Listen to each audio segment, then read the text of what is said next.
ayérayé ọlọ́run ìyanu ẹ̀yin lẹ ṣe yìí o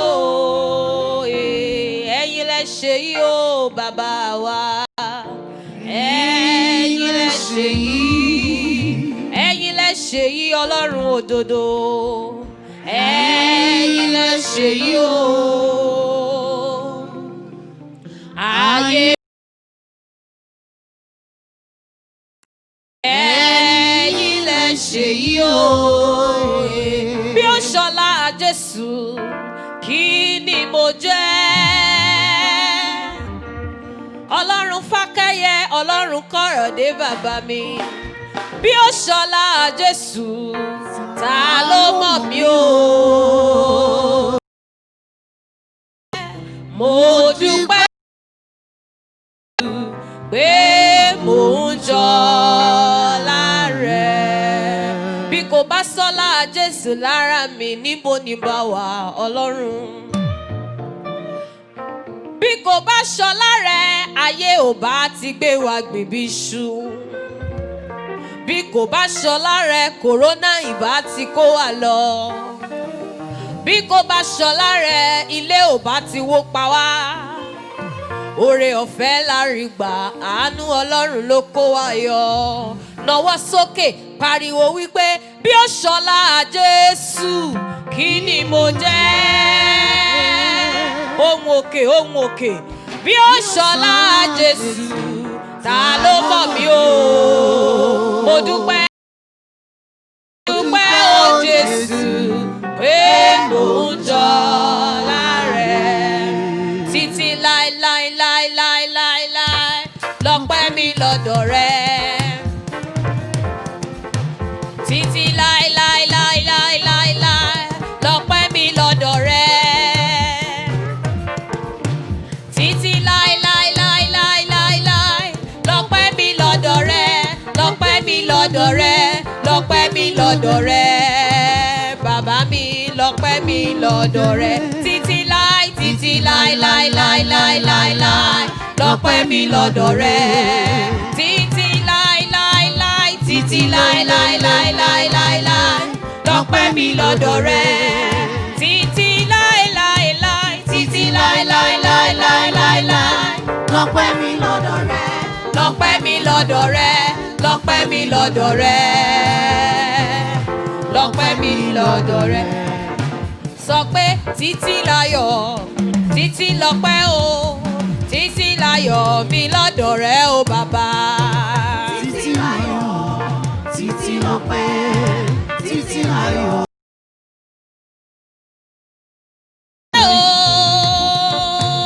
Bá mi o àjọ̀rọ̀jọ̀rọ̀ òkè wíwó lulẹ̀ bí àtẹ ìlẹ̀kẹ̀ Ọlọ́run mi títí láé títí láyọ̀ títí lọ́pẹ́ mi títí láyọ̀ mi lọ́dọ̀ rẹ o bàbá. Títí láyọ̀ títí lọ́pẹ́ títí láyọ̀ mi lọ́dọ̀ rẹ o bàbá. Ọlọ́run àgbáyé. Ọlọ́run àgbáyé. You are mighty, you are mighty, you are mighty, you are mighty. Alágbára gíga. You are mighty o. Ọlọ́run àgbáyé. Ọlọ́run àgbáyé. Ọlọ́run àgbáyé. Ọlọ́run àgbáyé. Ọlọ́run àgbáyé. Ọlọ́run àgbáyé. Ọlọ́run àgbáyé o. You are mighty. Pátápátá ọlá bàbá. You are mighty. Àkúrò nílé máma tán nílé. You are mighty. Ọlọ́run bá mi Fákẹ́yẹ, you are mighty. You are mighty. Ọlọ́run Kọ́rọ̀dé, you are mighty. You are mighty. Ẹ̀mí àwọn wòlíì, you are mighty. You are mighty. Òrán mọ́ níṣẹ́ fàyà tí bàbá. You are mighty. Ọlọ́run àgbáyé o. You are mighty. Ṣebí wà ló fojú ọ̀run ṣàṣọ̀bùrà. Ṣebí wà ló fojú ọ̀run ṣàṣọ̀bùrà. Ọlọ́run àgbáyé o, you are mighty. Ká sọ pé ìgbà ń gbọ́ mi dúró lórí ẹ̀jẹ̀ àtòdodo Jésù. Kò jẹ́ gbẹ́kẹ̀lé ohun kan lẹ́yìn orúkọ ńlá Jésù. Ó dúró lé Kristi àpáta ilẹ̀ mìíràn. Ó dúró lé Kristi àpáta, ilẹ̀ mìíràn ìyanrìn ni. Bàbá wa òkè ọ̀run, nípasẹ̀ Jésù Kristi, à ń lọ ní àṣẹ rẹ nínú ìpàgọ́ èyí ṣe ẹ̀kẹ́tẹ̀lá ti ìgbìmọ̀ wòlíì Surulere district. Ní orúkọ Jésù máa bá wa lọ. Ní orúkọ Jésù máa bá wa lọ. Àti àwa àti gbogbo ọkàn tí yóò darapọ̀ mọ́ wa ní ìrìnàjò yìí, Olúwa jọ̀wọ́ wá mí sí wa ní àkọ́tún. Bí a ti ń lọ, ìyanu jẹ́ kó máa ṣẹlẹ̀.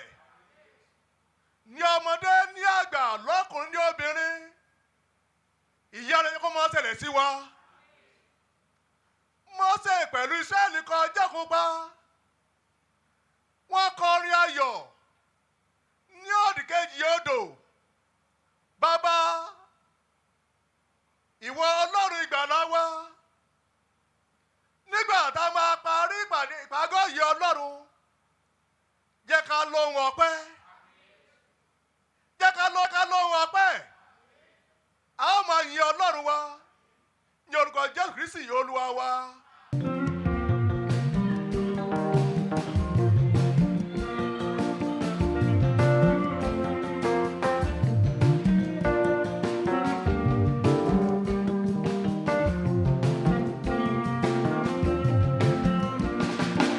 Ẹ̀yin ẹgbẹ́ ìgbàlà, jẹ́ ká yìn ọba ògo tó dá wa sí di òní, tí ìparun kò bá wa.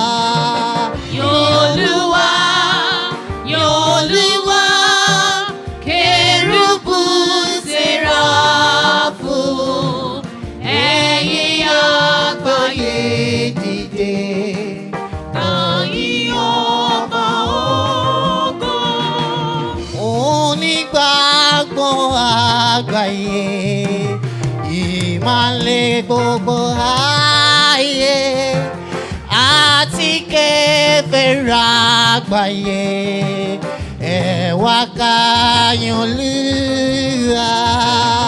Olúwa, Olúwa, kérúbù séráfù, ẹ̀yin àgbáyé dìde, ká yìn ọba ògo. Èmi àdàbà ọ̀run, ṣèlérí nínú wa, fún wa lókun ìlera àti Ọlọ́run. Olúwa, Olúwa, kérúbù séráfù, ẹ̀yin àgbáyé dìde, ká yìn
jẹ́ kí a gbàdúrà. Ọlọ́run Kérúbù àti Ọlọ́run Séráfù jọ̀ọ́ wá sí àárín wa. Ọba tí ń gbọ́ àdúrà jọ̀ọ́ wá jọba láàárín wa. Péjọpọ̀ yìí dọwọ́ rẹ, Olúwa jọ̀ọ́ wá mí sí wa. Májẹ̀mú ọ̀tun, Olúwa jọ̀ọ́ wá bá wa dá. Àwọn májẹ̀mú tí èṣù ti bàjẹ́, ẹ̀jẹ̀ Jésù Kristi bá fi wẹ̀nù kúrò. Jẹ́ kí ìjọ Ọlọ́run àti àwọn ènìyàn rẹ̀ àti ìlú àti orílẹ̀-èdè jẹ́ kí a di ọ̀tun ní iwájú rẹ̀. Ní orúkọ ńlá Jésù Kristi, Olúwa àti olùgbàlà àti alágbàwí wa. Ẹ yẹ kí a yin Olúwa lógo. À ń sọ̀rọ̀ nípa májẹ̀mú ọ̀tun. Kí lohun tí a pè ní májẹ̀mú ọ̀tun? Kí májẹ̀mú ọ̀tun yìí kó tó yé wa dáradára, ẹ jẹ́ ká wo àwọn májẹ̀mú èyí tó kọ́kọ́ kọjá lọ. Nínú ìwé Genesis orí 3 ẹsẹ̀ 15, Bíbélì sọ fún wa wípé ó ní èmi ó sì fi ọ̀tá sí àárín ìwọ àti obìnrin náà àti sáàárín irú ọmọ rẹ̀ àti irú ọmọ rẹ̀. Ó ní òun ó sì fọ́ ọ lé orí, ìwọ ó sì pa á ní gìgísẹ̀. Ó ní fún obìnrin náà lé wípé èmi ó sọ ìpọ́njú àti ìlóyún ẹ di púpọ̀. Ní ìpọ́njú ni ìwọ ó máa bímọ, lọ́dọ̀ ọkọ ẹni ìfẹ́ rẹ yóò sì máa fà sí, òun yóò sì máa ṣe olórí rẹ. Kí ni ohun tó fa irú májẹ̀mú yìí tí Ọlọ́run gbé kalẹ̀ fún ènìyàn? A gbé májẹ̀mú yìí kalẹ̀ nítorí pé ènìyàn ṣẹ̀ sí Ọlọ́run. A gbé májẹ̀mú yìí kalẹ̀ nítorí pé ènìyàn yẹ májẹ̀mú àkọ́kọ́, májẹ̀mú ìgbọ́ràn èyí tí Ọlọ́run fi fún ènìyàn wípé nínú gbogbo igi tó wà nínú ọgbà yìí, o ò gbọ́dọ̀ fọwọ́ kan ìkankan o tó wà ní àárín ọgbà. Ó ní gbogbo ìyókù mo fi fún ọ láti máa jẹ. Ṣùgbọ́n èṣù wá ó tan ènìyàn jẹ. Ènìyàn sọ májẹ̀mú ìgbọ́ràn ó sọnù. Ó wá di májẹ̀mú ìbínú sí Ọlọ́run. Mò ń sọ ní òwúrọ̀ yìí fún gbogbo àwọn tí ó ń gbọ́ mi ní àkókò yìí wípé májẹ̀mú ìbànújẹ́ kò ní wọnú ayé ẹnì kankan wa. Ṣùgbọ́n nígbà tí Ọlọ́run tún wá máa wo ènìyàn padà, Ọlọ́run wá fi ènìyàn sílẹ̀ kí ènìyàn kó ṣe àwọn ohun tó wù ú. Òun ni àkókò tí ènìyàn fi sún títí di àkókò Nóà. Tọ́lọ́run wá wò pé yes, ó ti tó jẹ́. Àwọn ènìyàn wọ̀nyí tí mo dá, ó yẹ kí n wá nǹkan ṣe sí wọn. Ṣùgbọ́n Ọlọ́run wo ìdílé kan ṣoṣo tí ń ṣe ìdílé Nóà. Ọlọ́run rí pé Nóà pé ní iwájú òun. Ó ní òun yóò dá ìdílé yìí sílẹ̀ àti àwọn ẹranko tó ń dá. Ó ní ṣùgbọ́n àwọn ènìyàn tó kù òun ó pa wọ́n run. Ìgbà yẹn lòjò rọ̀ tó kó gbogbo àgbáyé lọ, tí a dá Nóà àti ìdílé rẹ̀ nìkan sí àti àwọn ẹranko tó wà pẹ̀lú ẹ̀ nínú ọkọ̀. Olúwa wá wo Nóà lẹ́yìn èyí nígbà tí Nóà dúpẹ́ lọ́wọ́ Ọlọ́run. Tí Nóà rí ohun tó ṣẹlẹ̀ pé ìparun ńlá ló ṣẹlẹ̀ yìí. Ṣèbẹ́ mi náà ìbá ti lọ ni, ká ní Ọlọ́run ò fẹ́ràn mi. Nóà wá rú ẹbọ sí Ọlọ́run. Lẹ́yìn ẹbọ tí Nóà rú sí Ọlọ́run, òun ni Ọlọ́run wá wo Nóà títí pípé òun á bá ènìyàn dá májẹ̀mú ọ̀tun. Olúwa wá sọ fún Nóà pé ó ní jáde kúrò nínú ọkọ̀ ìwọ àti aya rẹ àti àwọn ọmọ rẹ àti àwọn aya ọmọ rẹ pẹ̀lú.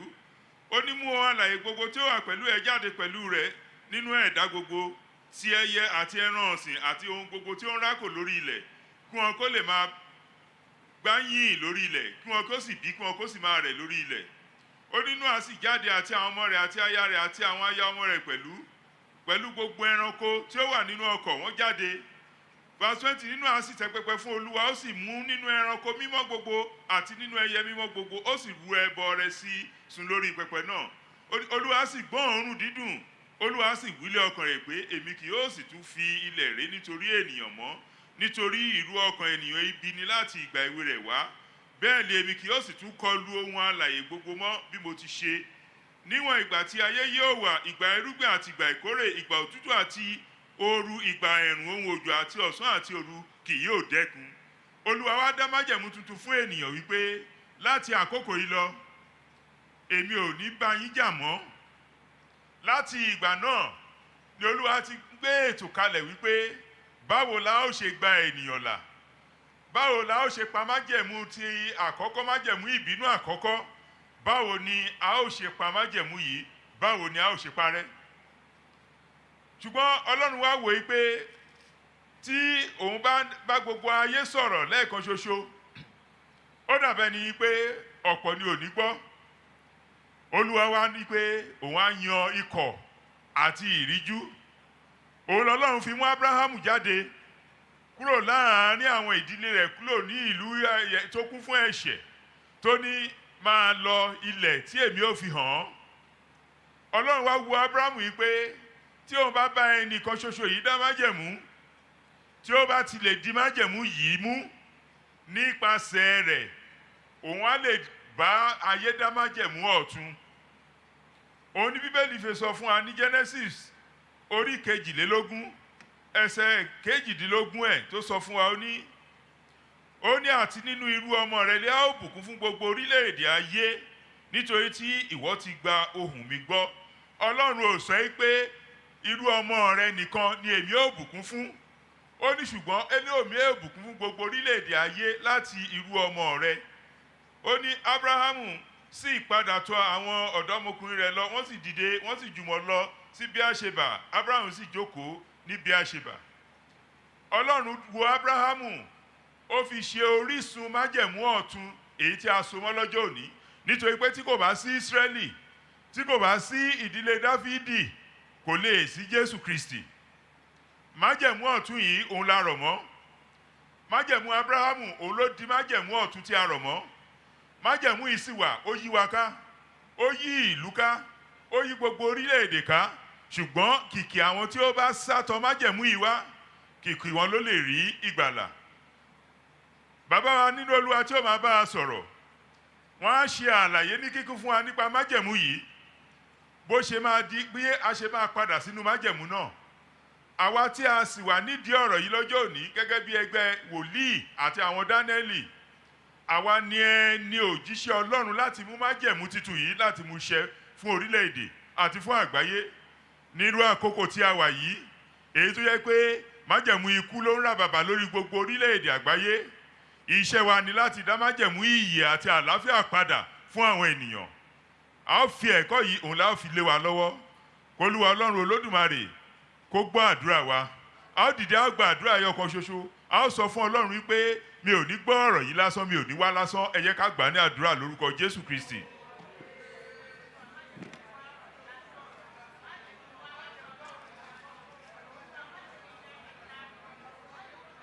Ní orúkọ Jésù Kristi, Olúwa àti Olùgbàlà wa. Ẹ̀rù rẹ tó bà ọ́, Ọlọ́run ayérayé. Ẹ̀rù rẹ tó bà ọ́, Jésù ọkọ̀ ìjọ.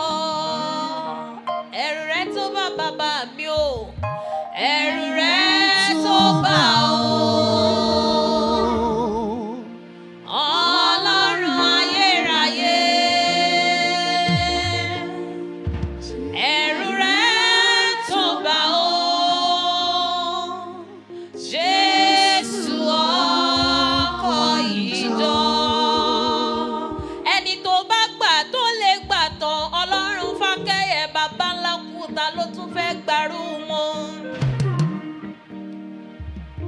Àìkú tó gbé nínú ọ̀run ṣògo, Ọlọ́run kọ̀rọ̀ dé, Ọlọ́run tó ń ta yànmọ̀yànmọ̀ bí ọwọ́ aṣọ. Ẹ̀mí àwọn wòlíì, òrọ̀ mọ́ níṣẹ́ fàyà tí Ọlọ́run akiri ṣoore. Ẹ̀rù rẹ tó bà ọ́, Ọlọ́run ayérayé. Ẹ̀rù rẹ tó bà ọ́, Jésù ọkọ̀ ìjọ. Mímọ́ mímọ́ ọkàn mi fẹ́ rí ọ, olórí ayé ọkàn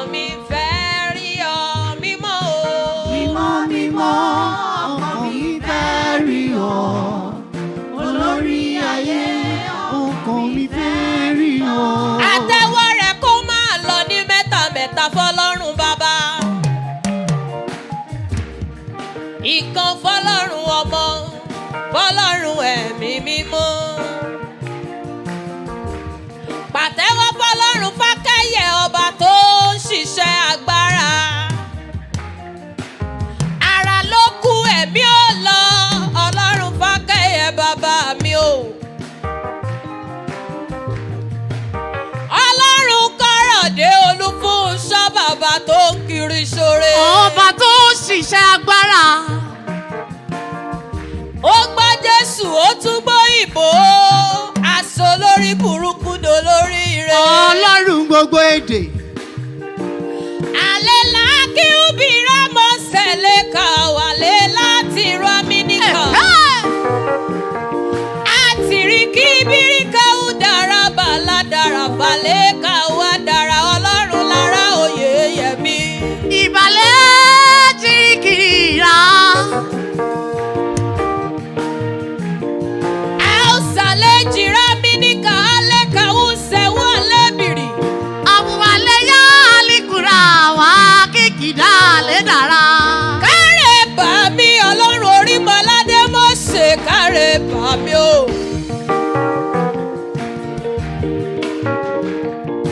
Mímọ́ mímọ́ ọkàn mi fẹ́ rí ọ. Olórí ayé ọkàn mi fẹ́ rí ọ mímọ́ o. Mímọ́ mímọ́ ọkàn mi fẹ́ rí ọ.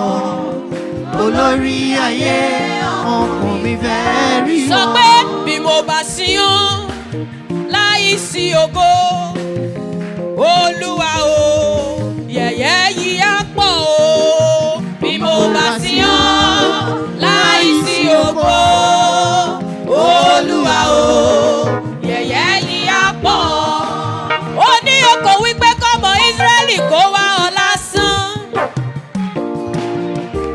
Má jẹ́ ń wá ọ lásán bàbá má jẹ́ lọ lófo. Olórí ayé àtórí aláìsùn ọ̀ṣẹ́ bàbá mi o. Àrùgbó ọjọ́ ìbàrẹ̀ o. Bí mo bá sìn ọ́ láì sí ògo Láìsí ògo. Olúwa o Olúwa. yẹ̀yẹ́ mi á pọ̀ òye. Bí mo bá sìn ọ́ láì sí ògo Olúwa o yẹ̀yẹ́ mi á pọ̀. Ọba Bí tí mo bá gbà sìn níṣẹ́ ọ́ o. láì sí ògo Láìsí ògo. Olúwa o yẹ̀yẹ́ mi á pọ̀ o. Bí mo bá sí ọ láìsí ògo. Olúwa o. Yẹ̀yẹ́ mi á pọ̀. Gbé mi dìde o gbé mi dìde Olúwa gbé mi dìde.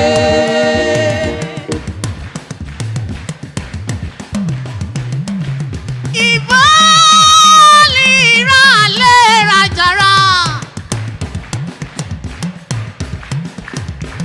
Ìbálẹ̀ kàlíyà kàwálí ìrìkìrì wà sẹ́líbùrà àdàràmọ́. Gbé mi dìde o gbé mi dìde. Olúwa gbé mi dìde. Olórí ayé o gbé mi dìde. Olúwa gbé mi dìde. Gbé mi dìde o gbé mi dìde. Olúwa gbé mi dìde. Gbé mi dìde o gbé mi dìde. Olúwa gbé mi dìde. Ṣé bẹ́yìn lè pè wá sẹ́gbẹ́ aládùúrà? Ènìyàn kan ọ̀nà mi ló gbà bẹ̀. Ṣé bí wàá ló pè mí o sẹ́gbẹ́ aládùúrà? Ènìyàn kan ìṣẹ̀dá mi ló gbà bẹ̀. Ṣé bẹ́yìn lè pè mí o sẹ́gbẹ́ aládùúrà? Ènìyàn kan ìṣẹ̀dá mi ló gbà bẹ̀. Ṣé bẹ́yìn lè pè mí sẹ́gbẹ́ aládùúrà? Ènìyàn kan ìṣẹ̀dá mi ló gbà bẹ̀. Ènìyàn kan ìṣẹ̀dá mi ló gbà bẹ̀. Ènìyàn kan ìṣẹ̀dá mi ló gbà bẹ̀.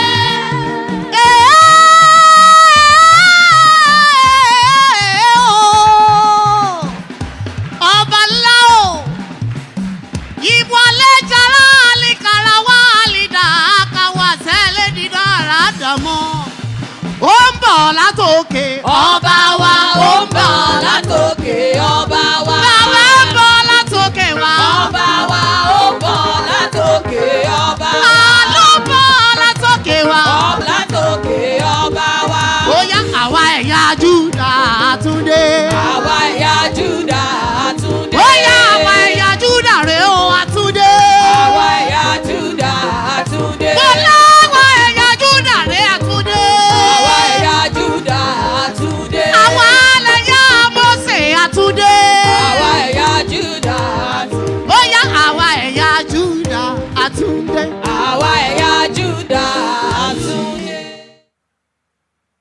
jẹ́ kí a gbàdúrà. Bàbá, nípasẹ̀ Jésù Kristi, a dúpẹ́ lọ́wọ́ rẹ fún oore ọ̀fẹ́ tó fún wa fún ìpàgọ́ ya 2028 ti àwọn wòlíì nínú Surulere district. A dúpẹ́ wípé o tún jẹ́ kí tọdún yìí kó ṣeé ṣe fún wa. Ọlọ́run gbọpẹ́ wa. Bàbá, à ń lọ nínú ìdánilẹ́kọ̀ọ́ yìí lórúkọ Jésù, jọ̀ọ́ wá bá wa pé ìwọ ni rábì òde ọ̀run, fúnra rẹ wá kọ́ wa lẹ́kọ̀ọ́.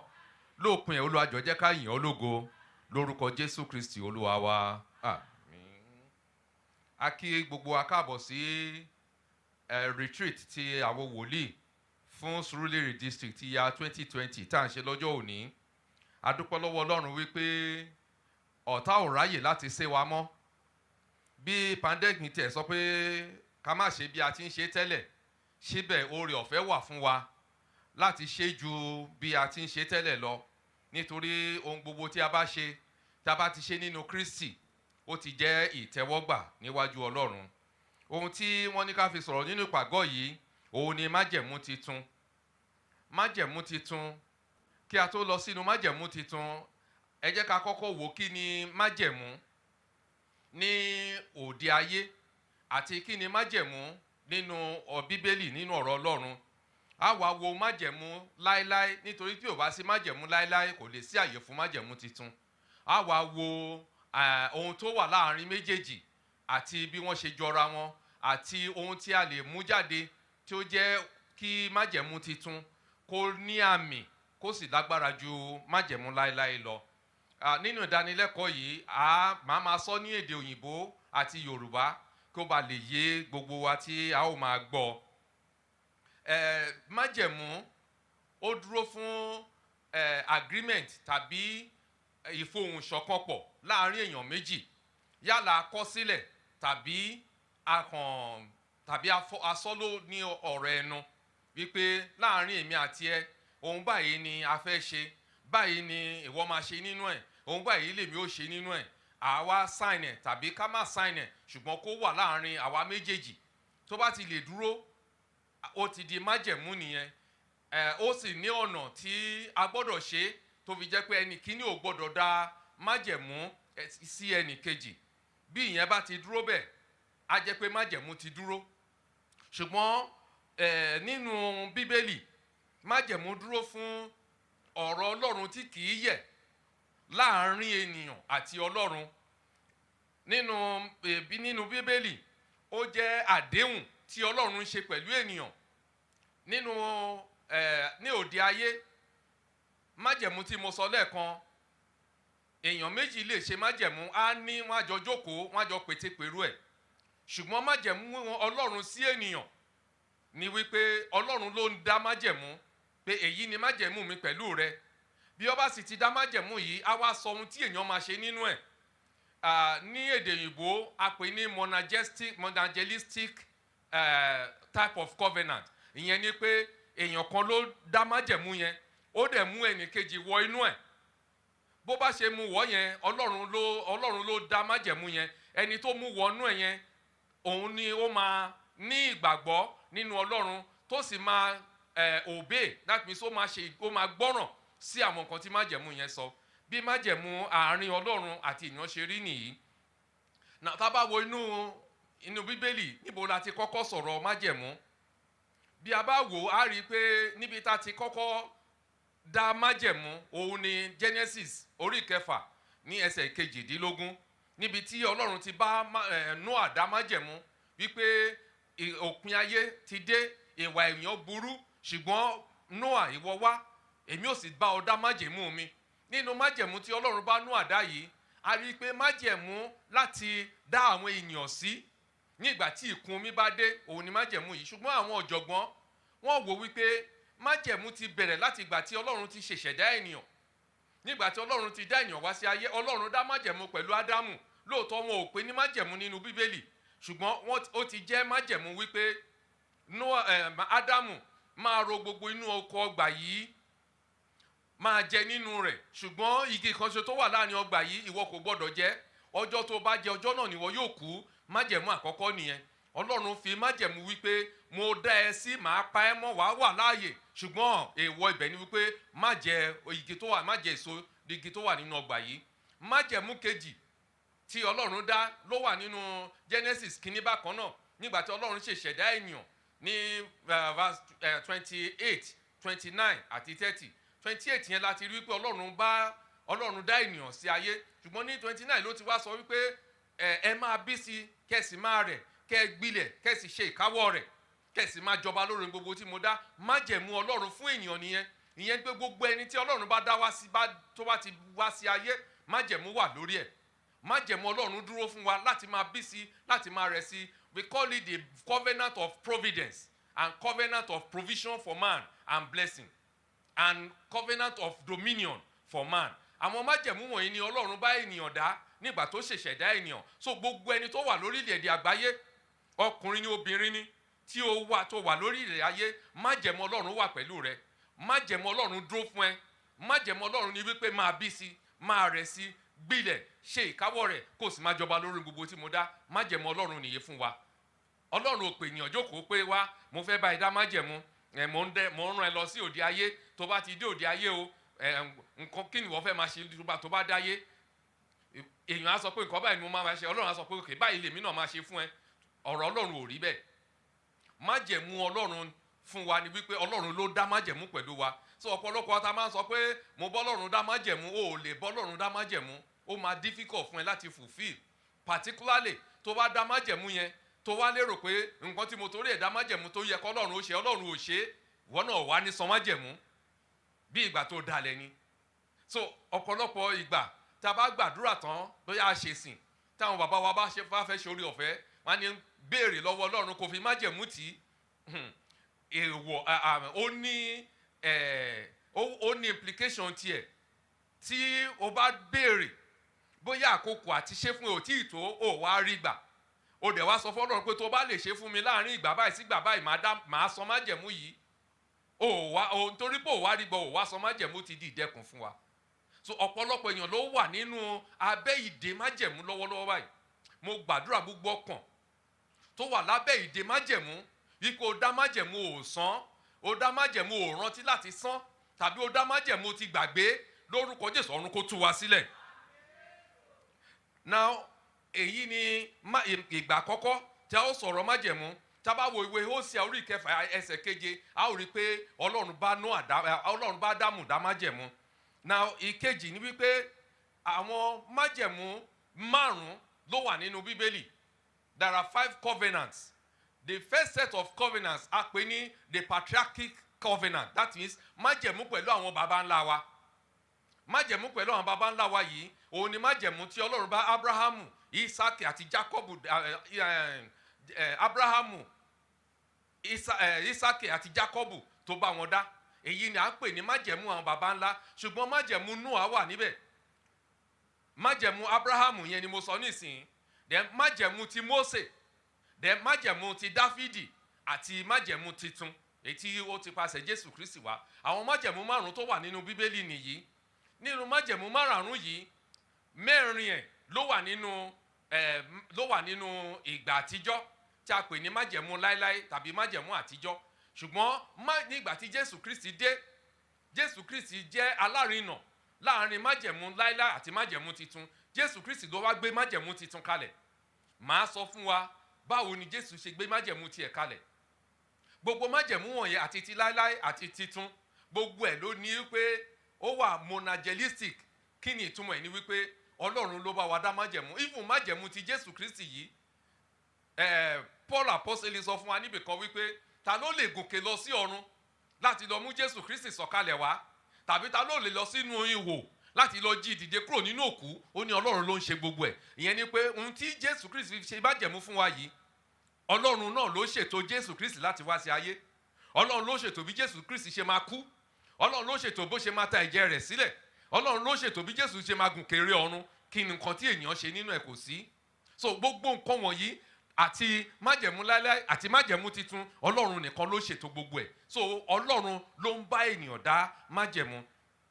nínú májẹ̀mú Noah, nínú májẹ̀mú ti Ádámù mo ti sọ yẹn lẹ́ẹ̀kan.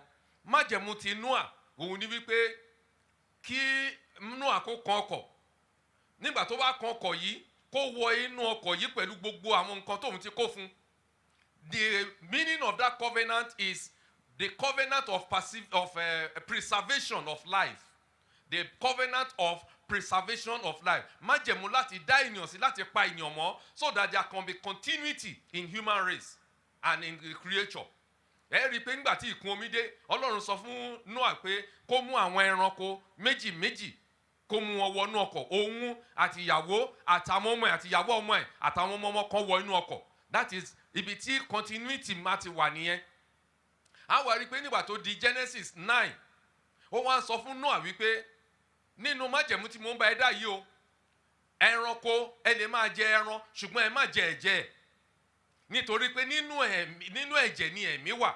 That means continuation of the preservation of mankind ni májẹ̀mú tí Ọlọ́run bá Noah dá. Tí a bá kúrò ní orí májẹ̀mú ti Noah, a ó bọ́ sí orí májẹ̀mú ti Abrahamu. Májẹ̀mú Abrahamu òun ni àti Isaki àti ti Jacobu, nǹkan kan náà ni gbogbo májẹ̀mú tí Ọlọ́run bá wọn dá. Ẹ rí i pé bí Ọlọ́run ṣe bá Abrahamu dá májẹ̀mú nígbà tó dórí Isaki, particularly in Genesis chapter 26, ó continue májẹ̀mú yẹn wípé májẹ̀mú tí mo bá bàbá rẹ̀ dá Abrahamu, èmi ò mú iṣẹ́, pé èmi ò bù sí fún ọ lọ́pọ̀lọpọ̀, irú ọmọ rẹ̀ yóò dàbí ìràwọ̀ ojú ọ̀run. Nígbà tó tún dórí Jacobu, nígbà tí Jacobu pàdé Ọlọ́run nínú àlá, ó tún bá dá májẹ̀mú yẹn. So the covenant of Abraham was continuous on Isaac and also extended to Jacob. And the fulfillment of the covenant of Abraham came on Jacob. Nítorí orí Jacob ni àwọn ọmọ Ísírẹ́lì ti bẹ̀rẹ̀ sí ní pọ̀.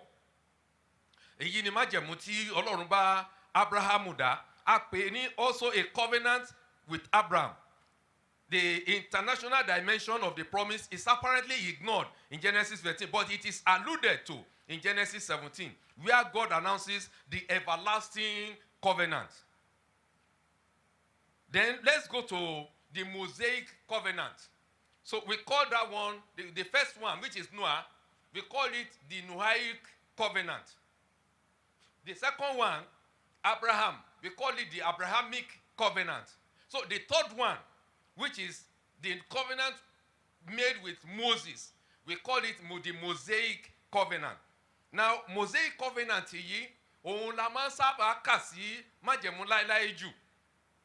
Nítorí níbẹ̀ ni Ọlọ́run ti establish ìrúbọ láti ṣe ìmúkúrò ẹ̀ṣẹ̀ fún àwọn ènìyàn.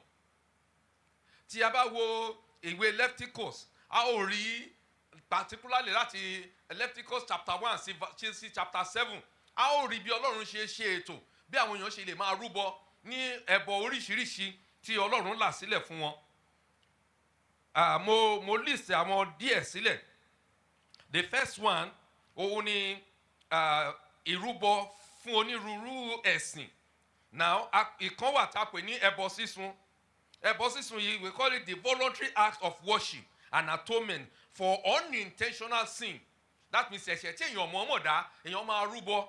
Kí ni wọ́n fi ń rúbọ? Akọ màálù tàbí àgbò tàbí ẹyẹlé tàbí àdàbà tí kò ní àbùkù ni wọ́n fi ń rú ẹbọ bẹ́ẹ̀.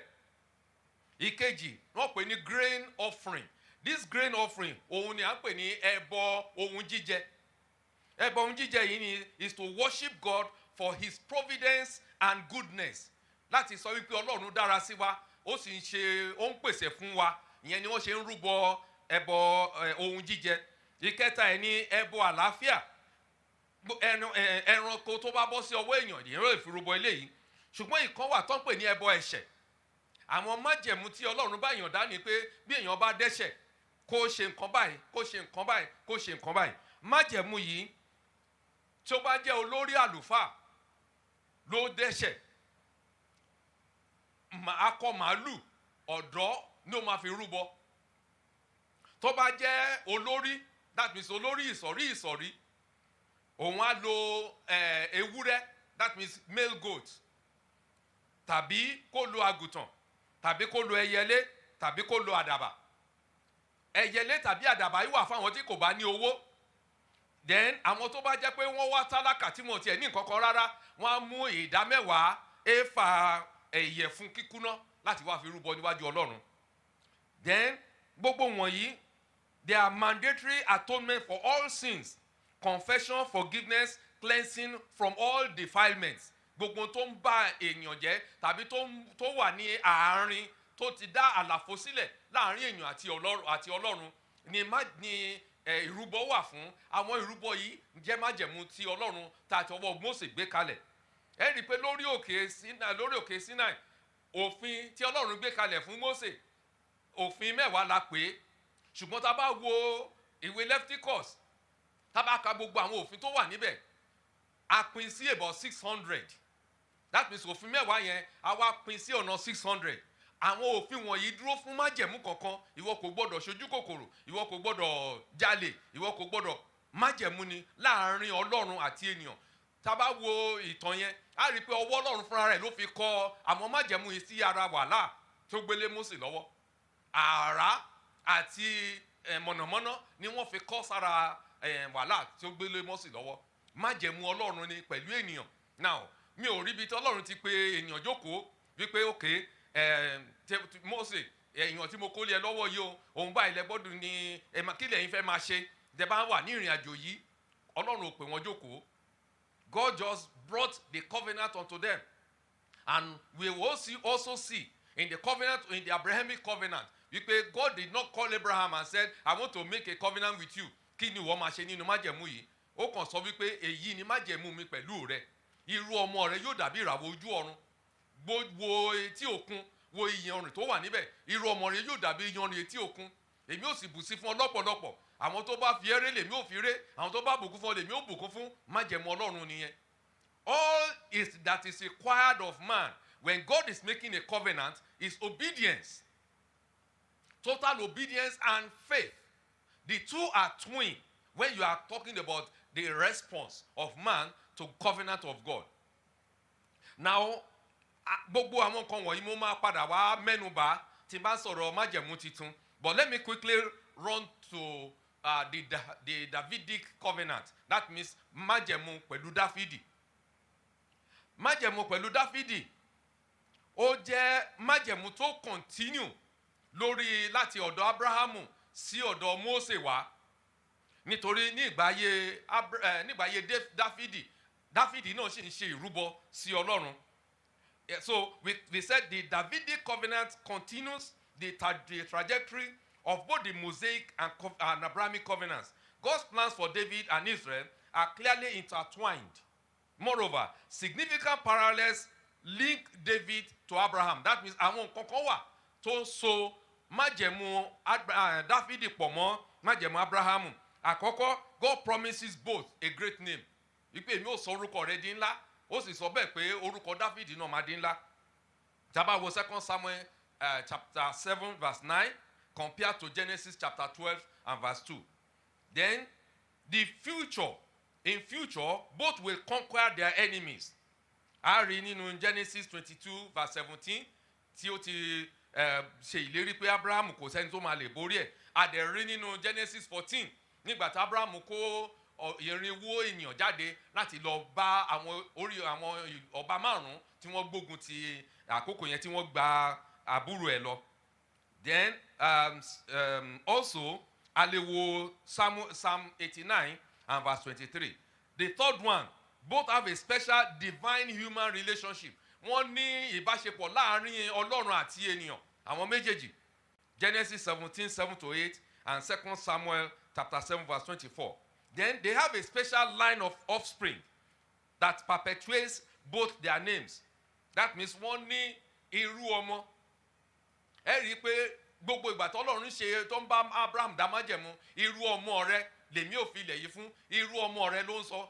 Gbogbo alamọ máa lérò pé irú ọmọ yẹn Isaki àti Jacob ni, ṣùgbọ́n irú ọmọ yẹn ó ń look forward to the coming of the Messiah, which is the seed that is coming to take over and deliver the world.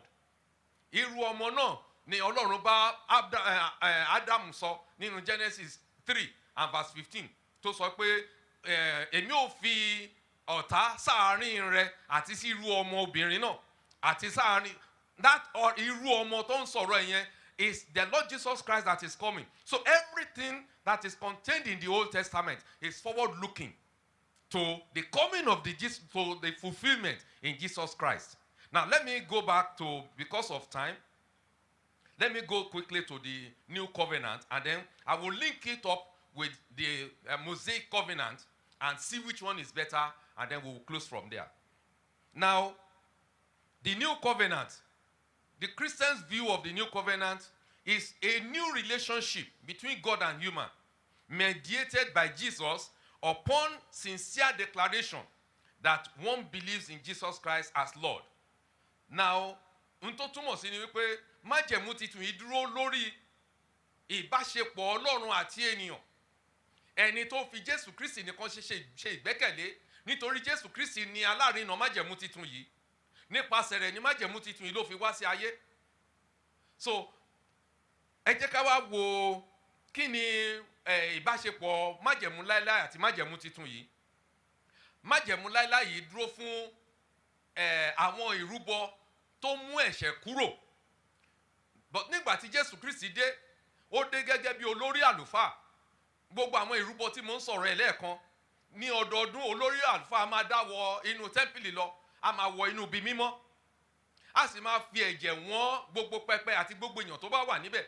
In fact, Hebrew chapter 9 jẹ́ ká mọ̀ wípé ohun gbogbo ni a ń fi ẹ̀jẹ̀ wọ́n, nítorí pé láì sí ìtàjẹ̀sílẹ̀ kò sí ìmúkúrò fún ẹ̀ṣẹ̀. So ohun tó bá Jésù Kristi wá láti wá ta ẹ̀jẹ̀ rẹ̀ sílẹ̀ nìyẹn, wípé kẹ́ bá ṣe ìrúbọ yìí lẹ́ẹ̀kan ṣoṣo, kó má dípò ọdọọdún ní. Bí a bá ń fi ẹ̀jẹ̀ wọ́n inú pẹpẹ yìí lọ́dọọdún, kí àlùfáà máa wọ ọbẹ̀ kó máa gbé ẹ̀jẹ̀ dání, kó máa fi wọ́n, á dé stage kan àní lè wọ ọbẹ̀ nítorí òórùn ẹ̀jẹ̀.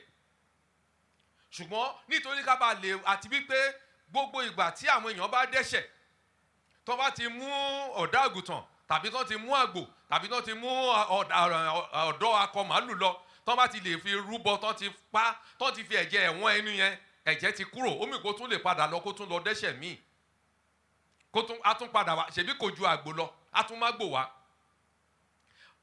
But the first place tá ti kọ́kọ́ rí ọ̀rọ̀ májẹ̀mú titun nínú májẹ̀mú láíláí tí ń ṣe Old Testament of the Bible, òun ló wà nínú Jeremiah chapter 31 láti verse 31 to verse 34. It says, "Behold, the days are coming, declares the Lord, when I will make a new covenant with the house of Israel and the house of Judah, not like the covenant I made with their fathers on the day when I took them by the hand to bring them out of the land of Egypt. My covenant that they broke, though I was their husband, declares the Lord. For this is the covenant that I will make with the house of Israel. After those days, declares the Lord, I will put my law within them, and I will write it on their hearts, and I will be their God, and they shall be my people. And no longer shall each one teach his brother, and each his brother, his neighbor, and each his brother, saying, Know the Lord, for they shall all know me, for the least of them to the greatest, declares the Lord. For I will forgive their iniquity, and I will remember their sin no more." Ohun tó ń sọ fún wa ní wípé ọjọ́ ń bọ̀ ní Olúwa wí, tí òun ó bá ilé Ísírẹ́lì dá májẹ̀mú titun àti ilé Júdà dá májẹ̀mú titun, kì í ṣe bí májẹ̀mú tí mo bá àwọn bàbá wọn dá ní aginjù. Lóòótọ́ ni wọ́n dá májẹ̀mú mi, ṣùgbọ́n mo jẹ́ alákòóso wọn síbẹ̀. Ó ní èyí ni májẹ̀mú tí èmi ò bá wọn dá. Ó ní èmi ò kọ òfin mi sí àyà wọn. Ó ní wọ́n ó sì mọ̀ mí. Ó ní ẹnìkíní kò ní láti kọ́ ẹnìkejì wípé mọ Ọlọ́run, nítorí gbogbo wọn ni wọ́n mọ̀ mí. Ó ní èmi ò sì máa jẹ́ Ọlọ́run wọn, àwọn ò sì máa jẹ́ èèyàn mi. Ó ní èmi ò wẹ gbogbo àìṣedéédé wọn nù, iṣẹ́ wọn lèmi kì yóò sì rántí mọ́. That is the content of the new covenant. Tí Ọlọ́run ti pàṣẹ wòlíì Jeremiah sọ àsọtẹ́lẹ̀ rẹ̀. Tá bá wo content májẹ̀mú yìí, a rí pé ó ń sọ nípa wíwá sáyé Jésù Kristi. Jésù Kristi ló wá láti wá fi májẹ̀mú yìí hàn wá. Now, kíkọ òfin sí àyà wa gẹ́gẹ́ bí ìwé yẹn ṣe sọ. Kíkọ òfin rẹ̀ sí àyà wa, ìyẹn ni àwọn òfin 10 ni. Èyí tí Mósè ti bá wa dá, Jésù dé ó yí padà sí 2. So that a bá lè ní ìfẹ́ ara wa àti mú májẹ̀mú ṣẹ. Tí ẹnìkíní bá lè fẹ́ràn ẹnìkejì, tí kò sí pé ó wò mí, ó tẹ̀ mí mọ́lẹ̀, ó bú mi, tí kò sí ohun tó fa hatred láàrin wa àti mú májẹ̀mú ṣẹ. now ní múṣẹ májẹ̀mú yìí ni wípé a dúró nínú Jésù Kristi, kò ṣeé ṣe láti múṣẹ láìsí agbára ẹ̀mí mímọ́. Ta ló rán ẹ̀mí mímọ́ wá sí ayé? Jésù Kristi ńgbà tó ń padà lọ nínú St. John chapter 15 ó ní pé èmi ń lọ, ó ní ṣùgbọ́n èmi ò rán ẹ̀mí olùtùnú ní sí yín tí ò máa kọ́ yín, tí ò máa rán yín létí ohun gbogbo tí mo pa láṣẹ, kíyèsí èmi kì yóò fi yín sílẹ̀ ní aláìní bàbá. So he sent the Holy Spirit as a continuum for the work that he has started, so that when even he's not physically around, the Holy Spirit will be his representative on earth to continue to teach us in the ways that we should go. And it is that Holy Spirit that will teach us to know God. It is that Holy Spirit that is resident in us that will tell us that there is God, and will continue to teach us to enable us to know God more. Ẹ rí i pé gbogbo ọ̀nà tá ń gbà sáré láti pé a fẹ́ mọ Ọlọ́run, a ò lè mọ̀ tán. A ò lè mọ Ọlọ́run yìí tó. Bí ẹ̀mí mímọ́ bá ṣe ràn wá lọ́wọ́ sí la ṣe ń mọ̀ sí. And the more we strive, wípé we want to know him, the more we know, because he continues to expound himself to us. So àwọn content májẹ̀mú ti titun nìyí. Now nínú passage yìí, Ọlọ́run ṣe ìlérí wípé ohun tí òun bọ̀ wá ṣe nípasẹ̀ Jésù Kristi fún ilé Júdà àti fún ilé Ísírẹ́lì, òun bọ̀ wá ṣe fún gbogbo àgbáyé, nítorí the content of the new covenant is no longer only for Israel and Judah, but is for the entire world, because the Gentiles too shall be called sons of God. Òun ló fún àwa náà ní oore ọ̀fẹ́ láti lè sọ pé àwa náà ọmọ Jésù Kristi lónìí. Lórúkọ Jésù, a ó jẹ́ ọmọ Jésù dọjọ́ alẹ́. Now the new covenant was necessary because the old one has become inadequate, as expressed in Hebrew 8:7. Hebrew 8:7 sọ fún wa wípé bí májẹ̀mú àtijọ́ kò bá ní àbùkù, a kò ní wá àyè fún òmíràn. Kí ni àbùkù tó wà nínú májẹ̀mú láíláí? Májẹ̀mú láíláí tí mo sọ lẹ́ẹ̀kan, òun ni àwọn ìrúbọ tó wà nínú ẹ̀. Àwọn ìrúbọ àgbò, ọ̀dọ́ àgùntàn, ẹyẹlé, àdàbà, akọ màlúù, ọmọ màlúù láti máa fi rúbọ. Peter jẹ́ ká mọ̀ nínú 1 Peter chapter 1 and verse 18 to 17. Ó ní bí ìwọ̀n bẹ́ẹ̀ yìí ti mọ̀ wípé a kò fohun tí ń dìbàjẹ́ rà yín padà bí ìfẹ́kúfẹ́ ẹ̀tàn. Ó ní bí kò ṣe ẹ̀jẹ̀ tí kò lábùkù, ẹ̀jẹ̀ tí kò lábàwọ́n, àní ẹ̀jẹ̀ Jésù Kristi. Ẹ̀jẹ̀ yìí la fi ṣe ìràpadà fún wa. So ẹ̀jẹ̀ ewúrẹ́, ẹ̀jẹ̀ àgùntàn kò lè ṣe ìràpadà fún ènìyàn. Gbogbo ẹ̀yin ẹlẹ́gbẹ́ mi wòlíì àti ẹ̀yin olùṣọ́ àgùntàn àti ẹ̀yin tẹ́ ń tọ́jú agbo Ọlọ́run, tí ẹ sì ń ṣe ìrúbọ, tẹ́ ń pa ẹran, tẹ́ ń rí ẹran mọ́lẹ̀ láàyè, tẹ́ ń ṣe ìràpadà, ẹ̀ ń kan Jésù mọ́gi lẹ́ẹ̀kejì ni. Ẹ jẹ́ ká jáwọ́ nínú ẹ̀ nítorí kò mú èso jáde. Májẹ̀mú láéláé ni ẹ̀ ń tẹ̀lé. Bíbélì dẹ̀ ti jẹ́ ká mọ̀ pé májẹ̀mú láéláé tẹ̀ ń tẹ̀lé yẹn ó lábùkù, ó wà inadequate. So bàbá ṣì ń ṣe, we are working on the trend of inadequacies. So ẹ jẹ́ ká yí padà. Orúkọ Jésù ló ń gbanilà. Nípasẹ̀ orúkọ yìí, òun ni ètùtù fún ayé láti rà wá padà kúrò lọ́wọ́ gbogbo agbára òkùnkùn àti agbára ayé. Now let me quickly turn to kí ni ìtumọ̀ àwọn nǹkan tí mo ń sọ yìí. Ní ìgbà tí Jésù Kristi fẹ́ máa lọ, tí ó dá àsè oúnjẹ alẹ́ Olúwa sílẹ̀ ní ọjọ́ tí a ń pè tá a mọ̀ lónìí as Maundy Thursday. Bíbélì sọ fún wa nínú tá bá wo Matthew 26. Ó sọ fún wa wípé ní ìgbà tí wọ́n jókòó ti oúnjẹ, wọ́n ló mú àkàrà, ó sì bù, ó sì pín fún wọn pé ẹ gbà èyí jẹ, èyí ni ara mi tí mo fi sílẹ̀ fún yín, ẹ máa ṣe ní ìrántí mi.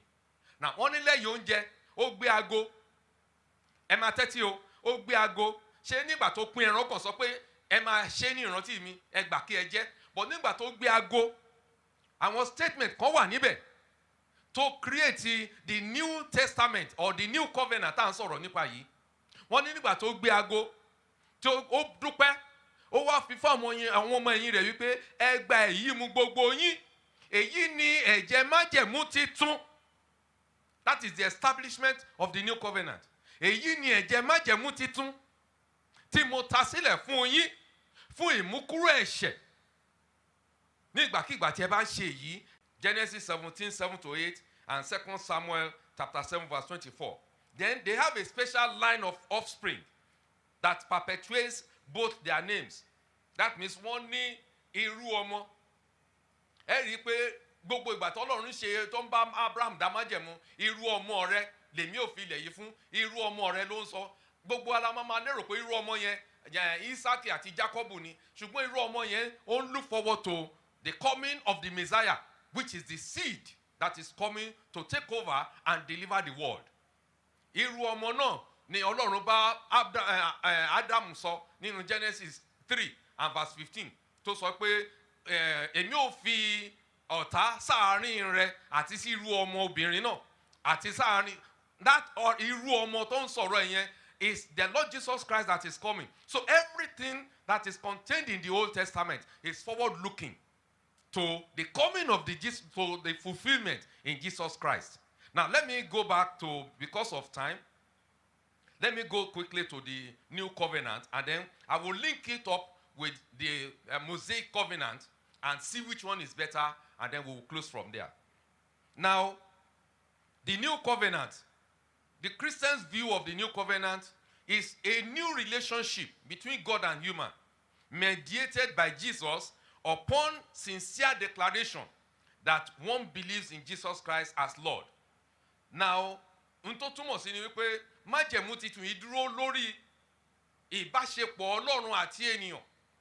Ẹni tó fi Jésù Kristi nìkan ṣe ìgbẹ́kẹ̀lé, nítorí Jésù Kristi ni alárinà májẹ̀mú titun yìí.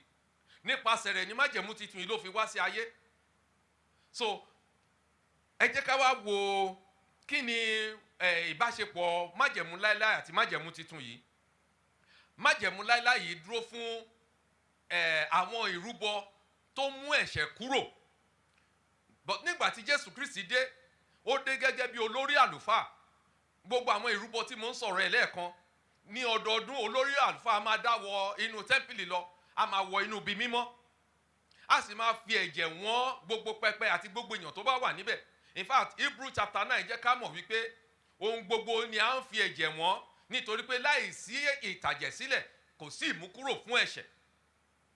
So ohun tó bá Jésù Kristi wá láti wá ta ẹ̀jẹ̀ rẹ̀ sílẹ̀ nìyẹn, wípé kẹ́ bá ṣe ìrúbọ yìí lẹ́ẹ̀kan ṣoṣo, kó má dípò ọdọọdún ni a máa wọ inú pẹpẹ tá máa fi ẹ̀jẹ̀ wọ́n èèyàn. Mo imagine bí a bá ń fi ẹ̀jẹ̀ wọ́n inú pẹpẹ yìí lọ́dọọdún, kí àlùfáà máa wọ ọbẹ̀ kó máa gbé ẹ̀jẹ̀ dání kó máa fi wọ́n, á dé stage kan àní lè wọ ọbẹ̀ nítorí òórùn ẹ̀jẹ̀. Ṣùgbọ́n nítorí ká bá lè, àti wípé gbogbo ìgbà tí àwọn èèyàn bá dẹ́ṣẹ̀, tó bá ti mú ọ̀dọ́ àgùntàn tàbí tó ti mú àgbò tàbí tó ti mú ọ̀dọ́ akọ màálù lọ, tó bá ti lè fi rúbọ, tó ti pa, tó ti fi ẹ̀jẹ̀ ẹ̀wọ̀n ẹnu yẹn, ẹ̀jẹ̀ ti kúrò. Omi kó tún lè padà lọ, kó tún lọ dẹ́ṣẹ̀ míì, a tún padà wá, ṣebí kò ju àgbò lọ, a tún má gbò wá. But the first place tá ti kọ́kọ́ rí ọ̀rọ̀ májẹ̀mú titun nínú májẹ̀mú láíláí tí ń ṣe Old Testament of the Bible, òun ló wà nínú Jeremiah chapter 31 láti verse 31 to verse 34. It says, "Behold, the days are coming, declares the Lord, when I will make a new covenant with the house of Israel and the house of Judah, not like the covenant I made with their fathers on the day when I took them by the hand to bring them out of the land of Egypt. My covenant that they broke, though I was their husband, declares the Lord. For this is the covenant that I will make with the house of Israel. After those days, declares the Lord, I will put my law within them, and I will write it on their hearts, and I will be their God, and they shall be my people. And no longer shall each one teach his brother, and each his brother, his neighbor, and each his brother, saying, Know the Lord, for they shall all know me, for the least of them to the greatest, declares the Lord. For I will forgive their iniquity, and I will remember their sin no more." Ohun tó ń sọ fún wa ní wípé ọjọ́ ń bọ̀ ní Olúwa wí, tí òun ó bá ilé Ísírẹ́lì dá májẹ̀mú titun àti ilé Júdà dá májẹ̀mú titun, kì í ṣe bí májẹ̀mú tí mo bá àwọn bàbá wọn dá ní aginjù. Lóòótọ́ ni wọ́n dá májẹ̀mú mi, ṣùgbọ́n mo jẹ́ alákòóso wọn síbẹ̀. Ó ní èyí ni májẹ̀mú tí èmi ò bá wọn dá. Ó ní èmi ò kọ òfin mi sí àyà wọn. Ó ní wọ́n ó sì mọ̀ mí, ó ní ẹnì kíní kò ní ní láti kọ́ ẹnì kejì wípé mọ ọlọ́run nítorí gbogbo wọn ni wọ́n mọ̀ mí. Ó ní èmi ò sì máa jẹ́ ọlọ́run wọn, àwọn ò sì máa jẹ́ èèyàn mi. Ó ní èmi ò nùgbò, èmi ò wẹ gbogbo àìṣedéédé wọn nù, iṣẹ́ wọn lèmi kì yóò sì rántí mọ́. That is the content of the new covenant. Tí tọ́lọ́run ti pàṣẹ wòlíì Jeremáyà sọ àsọtẹ́lẹ̀ rẹ̀. Tá a bá wo content májẹ̀mú yìí, a rí pé ó ń sọ nípa wíwá sáyé Jésù Kristi. Jésù Kristi ló wá láti wá fi májẹ̀mú yìí hàn wá. Now, kíkọ òfin sí àyà wa gẹ́gẹ́ bí ìwé yẹn ṣe sọ. Kíkọ òfin rẹ̀ sí àyà wa, ìyẹn ni àwọn òfin 10 ni. Èyí tí Mósè ti bá wa dá, Jésù dé ó yí padà sí 2. So that a bá lè ní ìfẹ́ ara wa àti mú májẹ̀mú ṣẹ. Tí ẹnìkíní bá lè fẹ́ràn ẹnìkejì, tí kò sí pé ó wò mí, ó tẹ̀ mí mọ́lẹ̀, ó bú mi, tí kò sí ohun tó fa hatred láàrin wa, àti mú májẹ̀mú ṣẹ. Now, ní múṣẹ májẹ̀mú yìí ni wípé a dúró nínú Jésù Kristi, kò ṣeé ṣe láti múṣẹ láìsí agbára ẹ̀mí mímọ́. Ta ló rán ẹ̀mí mímọ́ wá sí ayé? Jésù Kristi nígbà tó ń padà lọ nínú St. John chapter 15, ó ní pé èmi ń lọ, ó ní ṣùgbọ́n èmi ò rán ẹ̀mí olùtùnú ní sí yín, tí ó máa kọ́ yín, tí ó máa rán yín létí ohun gbogbo tí mo pa láṣẹ. Kíyèsí èmi kì yóò fi yín sílẹ̀ ní aláìní bàbá.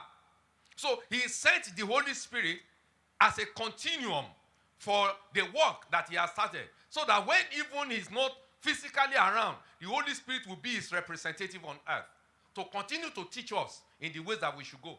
And it is that Holy Spirit that will teach us to know God.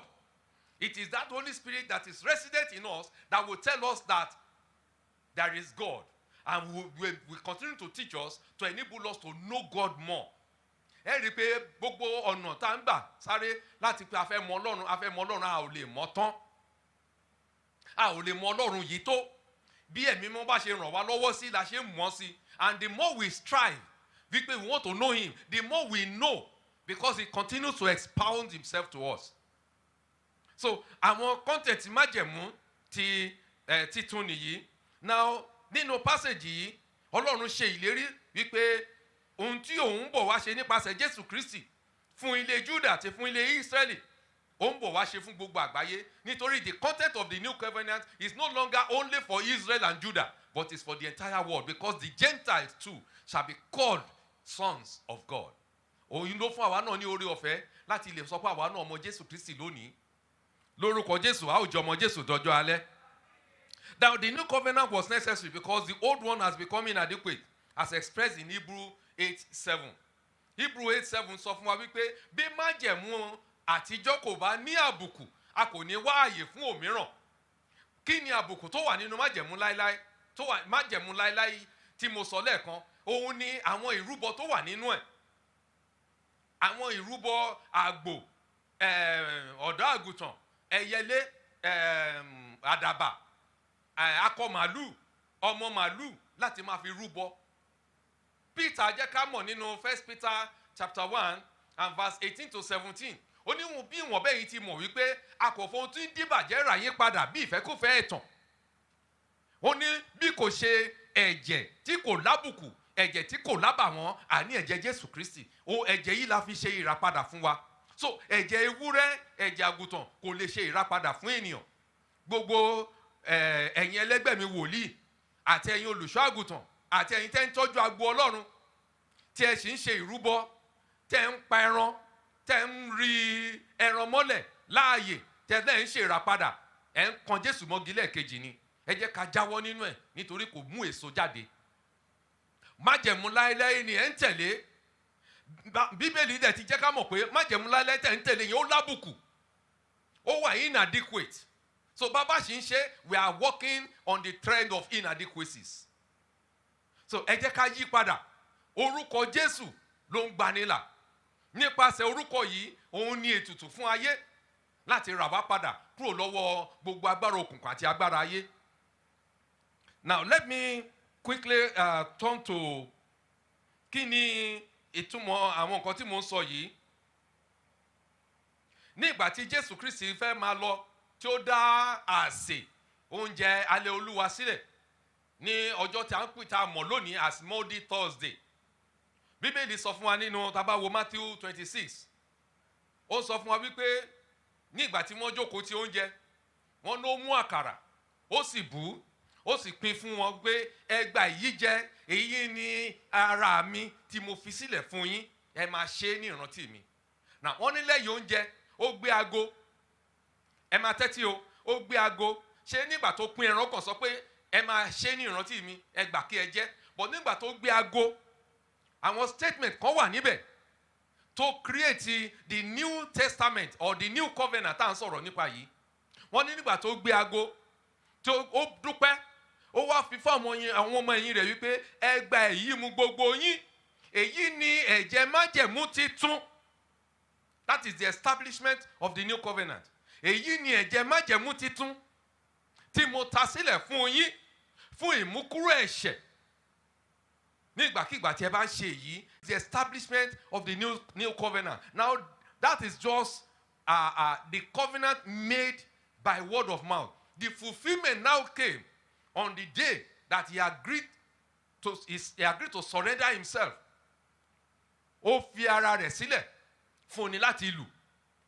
Now tá bá wo ibi tá kan Jésù Kristi mọ́gi, wọ́n ní wọ́n mú lọ sí ẹ̀yìn òde ìlú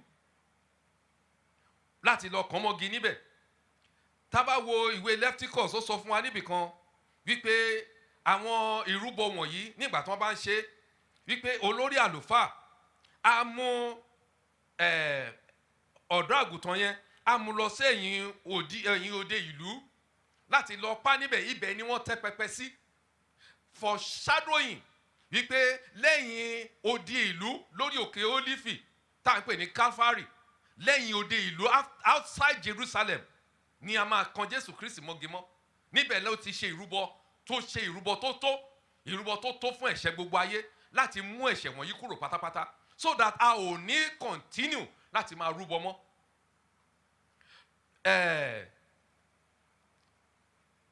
Ẹ̀jẹ̀ májẹ̀mú tó ta sílẹ̀ yìí òun ló fi ṣe ètùtù fún wa. Òun sì ni ìyẹn ìdí ẹ̀ nìyẹn ta fi ń sọ pé Jésù Kristi ni alárinà májẹ̀mú titun.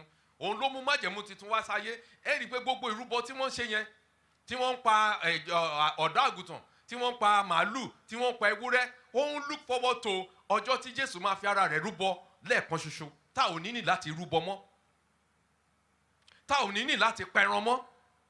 Bí a bá pẹran a kàn fẹ́ jẹran lásán ni. Ẹni tó bá pa màálù ó kàn fẹ́ jẹun ni. Ẹni tó bá lérò pé màálù tó pa yẹn òun ló máa mú ẹ̀ṣẹ̀ lọ, you are wasting your time. The only thing that can take away your sin now is confession of your sin, receipt of the forgiveness of your sin. Àwọn nǹkan tó lè mú ẹ̀ṣẹ̀ lọ nìyẹn. A tẹ̀ máa ń gbàdúrà kan pé ilẹ̀kùn tí ẹ̀ṣẹ̀ bá tì àánú ló ń ṣí, àánú kọ́, ìdáríjì ẹ̀ṣẹ̀ ló ń ṣí. So when you say ilẹ̀kùn tí ẹ̀ṣẹ̀ bá ṣí àánú ló ń ṣí, àánú kọ́, ìdáríjì ẹ̀ṣẹ̀, you must confess your sin. It is after confession of your sin, receiving the Lord Jesus Christ afresh into your life, the mercy of God will now come, and by grace your sin will be remitted, because He will always fulfill His promise in your life. Wípé ẹ̀ṣẹ̀ wọn lèmi kì yóò rántí, èmi ò sì nù gbogbo àìṣedéédé wọn nù kúrò. So when God has made that promise, starting from Jeremiah chapter 31 and verse 34, tó sọ títí di ìgbà tí Jésù Kristi dé láti wọ inú májẹ̀mú titun yìí.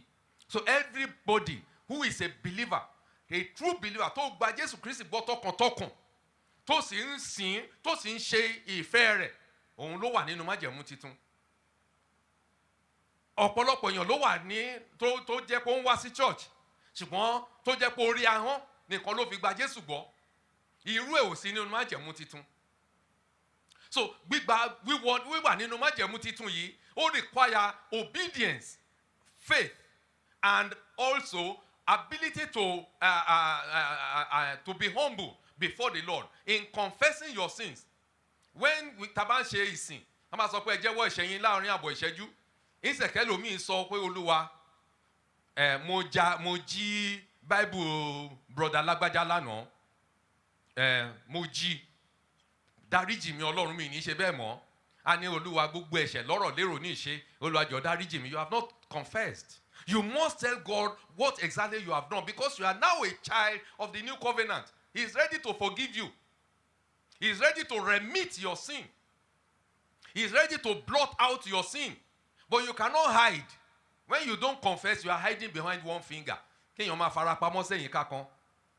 cannot receive forgiveness. But ìlérí Ọlọ́run fún wa ní pé òun á pa ẹ̀ṣẹ̀ dídé wa rẹ́, òun á sì mú ìrékọjá wa jìnnà kúrò lọ́dọ̀ wa. Dáfídì pàápàá sọ lọ́rọ̀ nínú Psalm 103. Ó ní bí bàbá ti yọ́nú sí àwọn ọmọ, bẹ́ẹ̀ ni Olúwa ń yọ́nú sí àwọn tó bẹ̀rù rẹ̀. Bí ìlà oòrùn ti jìnnà sí ìwọ̀ oòrùn, bẹ́ẹ̀ ló mú ìrékọjá wa jìnnà kúrò lọ́dọ̀ wa. Bí bàbá ti ṣe yọ́nú sí àwọn rẹ̀, bẹ́ẹ̀ ni Ọlọ́run yọ́nú sí àwọn tó bẹ̀rù rẹ̀. So that means David himself was also forward looking to the coming of the Lord Jesus Christ to remit our sins. Nígbà tá a bá ṣe gbóhùn kọ̀ọ̀kan yìí la wà nínú májẹ̀mú titun. Ẹni tó bá wà nínú májẹ̀mú titun yìí á ní ẹ̀mí mímọ́ Ọlọ́run, because part of the content of the new covenant is the coming of the Holy Spirit for us to teach us, to guide us, and to lead us on the path of righteousness ní gbogbo ọ̀nà, so that a ò ní dá ìrìn àjò ayé wa rìn. Lórúkọ Jésù a wọ inú májẹ̀mú titun yìí. Ní ìparí ẹ̀, let me talk about the God's covenant fulfillment. The fulfillment of the new covenant, part of it has been fulfilled.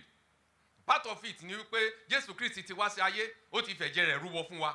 A ti wà nínú májẹ̀mú titun yìí, ṣùgbọ́n àwọn kan sì wà nínú májẹ̀mú yìí tí ò tí ì wá sí ìmúṣẹ. Àwọn tó wà ní májẹ̀mú tó ti wá sí ìmúṣẹ yìí ní ìpadàbọ̀ Jésù lẹ́ẹ̀kejì láti wá gba gbogbo aráyé là láwọn tó bá dúró nínú rẹ̀ tó sì ṣe ìfẹ́ rẹ̀. The throne of God and the Lamb will be in the city, and the servants will serve him. That is the eschatological time. Don't sọ̀rọ̀ nípa ẹ̀. There are some other things tó wà nínú ìwé wòlíì Isaiah, particularly Isaiah chapter 60. Níbi tó ti sọ pé oòrùn kì yóò jẹ́ ìmọ́lẹ̀ rẹ̀ ní ọ̀sán, tàbí òṣùpá ní ìmọ́lẹ̀ rẹ̀ ní òru, ṣùgbọ́n Olúwa yóò ṣe ìmọ́lẹ̀ nípẹ̀kun rẹ̀ àti Ọlọ́run rẹ̀ ògo rẹ̀. He is talking about eternity. It's not talking about here now. He's talking about it, and that is part of the content of the new covenant. Wípé àwọn tó bá dúró nínú Jésù tó wà nínú májẹ̀mú titun yìí nìkan ni ó máa bá Jésù jọba lọ́jọ́ ìkẹyìn. Mo gbàdúrà lórúkọ Jésù gbogbo wa ó bá Jésù jọba. Ìrìn wa, ìṣe wa lórúkọ Jésù kò ní mú wa yẹ̀ kúrò nínú ọ̀nà rẹ̀. Gẹ́gẹ́ bí irú ọmọ rẹ̀, tá a jẹ́ irú ọmọ Ábúráhámù nípasẹ̀ ìgbàgbọ́ nínú Jésù Kristi, májẹ̀mú titun yìí lórúkọ Jésù yóò ṣiṣẹ́ fún èmi àti rẹ. Ní ìkẹyìn ọjọ́ ẹnikẹ́ni wa kò ní pàdánù lórúkọ Jésù Kristi Olúwa wa. Àpáta ayérayé, ẹni bí ìsádi onígbàgbọ́, a dúpẹ́ fún orí ọ̀fẹ́ retreat ya 2020 yìí. Ọlọ́run jọ̀ọ́ gbọ́ ọpẹ́ wa. Bàbá, a bẹ̀ ọ́ nígbà tó bá di ìwòye ọdún tó ń bọ̀, mo bẹ̀bẹ̀ lọ́dọ̀ ojú wa jẹ́ kó pé. Lórúkọ Jésù ẹsẹ̀ wa jẹ́ kó pèlé. Nínú retreat ya 2020 yìí, bàbá rí ẹnikẹ́ni tó wà lábẹ́ ìdè tàbí tó wà lábẹ́ ìsínrú nípa agbára májẹ̀mú titun tí ń ṣe ẹ̀jẹ̀ Jésù, lórúkọ Jésù ẹ máa gba ìtúsílẹ̀. Bàbá, ọmọ àti ẹ̀mí mímọ́, ìkọ́ níyà mẹ́ta tí kò yá fàjà, gbogbo pẹpẹ ìrúbọ tá a ti mú orúkọ ẹnikẹ́ni wa lọ, gbogbo pẹpẹ tó lòdì níbi tá a ti lọ rúbọ lórí wa, pẹpẹ Jésù Kristi tí ń ṣe bí Calvary la mú wá sí ìrántí. Lórúkọ Jésù nípa pẹpẹ ìrúbọ yìí tí ń ṣe ibi tí a ti kan Jésù mọ́gi àgbélébù, gbogbo pẹpẹ tó lòdì lórúkọ Jésù ẹ máa wó lulẹ̀. Gbogbo tùràrí àjèjì tá a ti lè fi lórí wa, gbogbo iná àjèjì tá a ti lè mú lọ nípa orúkọ wa, lórúkọ Jésù ẹ̀jẹ̀ Jésù kó máa bàjẹ́ lónìí. Nítorí a ti wọ inú májẹ̀mú titun. Nínú májẹ̀mú titun yìí ni a ti sọ wípé ẹ̀ṣẹ̀ kì yóò tún nípa mọ́ bí kò tilẹ̀ yé dán wa wò. Ṣùgbọ́n nípa agbára ẹ̀jẹ̀ Jésù, agbára ẹ̀ṣẹ̀ yóò parun. Gbogbo agbára ẹ̀ṣẹ̀ nínú ayé wa lórúkọ Jésù jẹ́ kó máa parun. Ó ní ó mú wa láti kú bọ́ sínú ìyè, ó sì sọ wá di ọmọ Ọlọ́run. Gbogbo ẹnikẹ́ni tó wà lórí àkéte àìsàn, láàrin àwọn wòlíì, nínú ìdílé wa, láàrin ìjọ Sùúrùlérè, láti orí olórí wa lọ dórí gbogbo ọmọ ìjọ pátápátá àti gbogbo àwọn ẹ̀ka wa, nípa agbára ẹ̀jẹ̀ Jésù ẹ máa gba ìwòsàn. Lórúkọ Jésù ẹ gba ìmúláradá. Lára májẹ̀mú titun òní ká wà ní àlàáfíà, ká sì wà nínú ìlera pípé, ká sì ní ọrọ̀ gẹ́gẹ́ bí ọkàn wa ti ń fẹ́ láti ní ọrọ̀. Àwọ inú májẹ̀mú titun náà lónìí lórúkọ Jésù ìlera pípé Olúwa jọ̀wọ́ fi fún wa. Àwọ̀ inú májẹ̀mú titun náà lónìí lórúkọ Jésù ọrọ̀ àti ọlá Olúwa wá dà sínú ayé wa. Ẹnikẹ́ni wa má jẹ́ kó tòṣì lórúkọ Jésù, ẹnikẹ́ni wa má jẹ́ kó mọ̀ṣì, ìkorò kan má jẹ́ kó papọ̀ mọ́ ayọ̀ wa. Bí a ti ń lọ láàrin ọdún yìí tá a tún padà wá ní ọdún tó ń bọ̀ fún retreat ya 2021 lórúkọ Jésù wá fohùn rere bẹ̀ wá wò. Ikú òjijì má jẹ́ kó wọlé pa ẹnikẹ́ni. Olúwa dá àwọn àgbààgbà wa sí, Olúwa dá àwọn olórí wa sí, gbogbo àwọn àgbààgbà láàrin ikọ̀ àwọn wòlíì pàápàá ti ẹkùn Sùúrùlérè yìí lórúkọ Jésù Olúwa dá wa sí láàánú rẹ̀. Ikú òjijì má jẹ́ kó wọlé pa ẹnikẹ́ni, má jẹ́ ká fàìsàn lògbà lórúkọ Jésù, má jẹ́ ká ṣe ohunkóhun ṣe nípa agbára ẹ̀jẹ̀ rẹ̀. Ọlọ́run jọ̀ọ́ wá tú wa sílẹ̀. Gbogbo ẹnikẹ́ni tá a ti yàn sí pípa, gbogbo ẹnikẹ́ni tá a ti máàkì fún ikú, ẹ̀jẹ̀ Jésù jẹ́ kó pa àmì wọ̀nyí rẹ́ Olúwa. Òun sá sọ wípé àmì wọ̀nyí ni ó máa bá àwọn tí ó gbàgbọ́ lọ, pé ní orúkọ rẹ̀ láwọn máa lé ẹ̀mí èṣù jáde. Agbára àmì náà lónìí, gbogbo ẹni tí ẹ̀mí èṣù ń dá lóró, gbogbo ẹni tí ẹ̀mí èṣù ń dà láàmú, gbogbo ẹni tí ẹ̀mí èṣù ń yọ lẹ́nu, mímọ́ àti mímọ́ jùlọ lórúkọ Jésù Olúwa bà agbára wọn jẹ́. Ìwọ ni Ọlọ́run wa, ajẹ́wọ́ rẹ Jésù Kristi pé ìwọ ni Ọlọ́run wa. Nítorí pé Báálì kì í ṣe Ọlọ́run ńláwóró rẹ̀ ṣe ń jà fún, ṣùgbọ́n a ní Ọlọ́run. Kìnìún kọ̀ ká fẹ́ ọmọ òun ṣeré, ẹnikẹ́ni má jẹ́ kó lè ṣe wá ní ìwọ̀sí Olúwa. Ó sọ nínú ọ̀rẹ́ pé ó bá àwọn ọba wí nítorí wa, bí ẹ má ṣe fọwọ́ kan ẹ̀mí ní àmì òróró mi, ẹ má ṣe ṣe wòlíì mi ní ibi.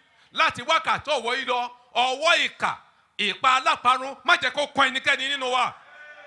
Olúwa jẹ́ ká yè nínú rẹ, jẹ́ ká ṣèyí ká ṣàmọ́dún, ìjọ yìí kó wà ní àlàáfíà, orílẹ̀-èdè wa kó gba ìtura, àlàáfíà rẹ kó jọba lórílẹ̀-èdè yìí. Gbogbo ẹ̀mí tó ń mùjẹ̀, gbogbo ẹ̀mí ìpànìyàn, gbogbo ẹ̀mí ká yìnbọn pani, gbogbo ẹ̀mí terrorism, gbogbo ẹ̀mí tó lòdì sí ti Kristi tó ń jọba lórílẹ̀-èdè Nàìjíríà lórúkọ Jésù Olúwa palẹ̀ wọn mọ́. Nínú ipò ìjọba níbi tán ti ń ṣe adarí orílẹ̀-èdè yìí, ẹ̀mí mímọ́ kọjá lọ bẹ̀ Olúwa, lọ wọ inú àwọn adarí wa, jẹ́ kó mọ èyí tó tọ́ ṣe, kí ìlú yìí kó tù wá lára, kí ìjọ rẹ kó wà ní àlàáfíà, gbogbo aká lè máa yọ̀ nínú rẹ lórúkọ Jésù Kristi Olúwa wa. Súré fún wa lónìí bàbá wa, ọ̀run àgbójú wa sókè sí ọ, wọ́n tó súré f'Ábráhámù bàbá ńlá wa, jọ̀wọ́ súré fún wa. Alpha àti Omega, àṣì ọkàn wa páyà s'Olódùmarè, má jẹ́ ká lọ lófo.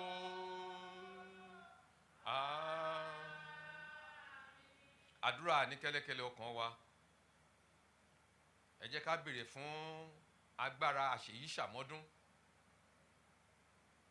Gbogbo ohun tá a ṣe aláìní, ẹ jẹ́ ká rántí àwọn ẹlẹ́gbẹ́ wa náà tó yẹ kó wà níbí ṣùgbọ́n tí wọn ò sí níbí, àtàwọn tó máa wò wá lórí afẹ́fẹ́. Kí Ọlọ́run kó rán ìtura sí gbogbo ọmọdé àti àgbà. Wòlíì kankan kó má tọrọ jẹ, ọmọ ẹgbẹ́ Daniel kankan kó má tọrọ ná. Àlàáfíà Ọlọ́run kó fi sínú ayé wa. Gbogbo tó ń dùn wá lọ́kàn tá à ń béèrè ní rere, kí Ọlọ́run kó jọ kó bójú látọ̀run wá kó dá wa lóhùn, kó fi ayọ̀ run kínú ọkàn wa. Ní ìwòye àmọ́dún nígbà táwọn bá yọjú, tẹsímúnì ayọ̀ kó tẹnu gbogbo wa jáde. Òkìkí Ọlọ́run kó kàn nínú ayé wa, òkìkí Ọlọ́run kó kàn nínú ìjọ yìí, kí agbára ọ̀run kó gbé wa ró. Ẹ̀mí àwọn wòlíì ìgbàanì, ẹ̀mí àwọn wòlíì akọni k'Ọlọ́run kó gbé wọ̀ wá. Ẹ̀mí mímọ́ lákọ̀tún kó dá padà sínú ìjọ yìí. Kó lọ kó ṣe ìtọ́jú àwọn àgbààgbà wa, ẹ̀mí Ọlọ́run kó máa bá wọn ṣiṣẹ́. ní orúkọ Jésù Kristi Olúwa wa. Kí Olúwa kó bùsí fún wa kó sì pa wá mọ́. Kí Olúwa kó ṣe ojú rẹ̀ kó mọ́lẹ̀ sí wa lára. Kí Olúwa kó ṣàánú fún wa. Kí Olúwa kó máa bójú wò wá kó sì fún wa ní àlàáfíà. Jẹ́ kí oore ọ̀fẹ́ Jésù Kristi Olúwa wa, ìfẹ́ mímọ́ ti Ọlọ́run, ìdàpọ̀ ti ẹ̀mí mímọ́ kí ó máa bá gbogbo wa gbé láti síyìn lọ àti títí láéláé.